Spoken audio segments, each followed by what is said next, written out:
ఆదిలాబాద్ జిల్లాలో కేంద్ర మంత్రి రావడం, రాష్ట్ర మంత్రి కూడా రావడం, ఇద్దరు మంత్రులు వచ్చి కూడా ఆ యొక్క పంటలు పండించినటువంటి రైతులను కూడా దగ్గరకు పోయి పరిశీలించిండ్రు.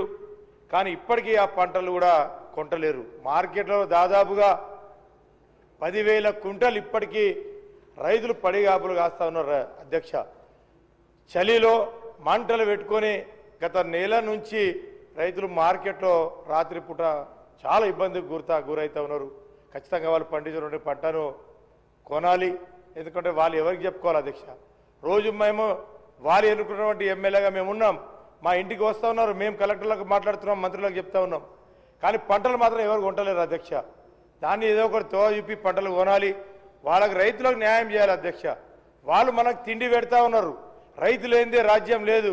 రైతులు పండించినటువంటి పంటలు మనం తిని వాళ్ళ పంటనే మనం ఈరోజు కొనలేని పరిస్థితులు ఉన్నామంటే ఎంత దౌర్భాగ్య పరిస్థితి ఉందో ఒకసారి అర్థం చేసుకోవాలి.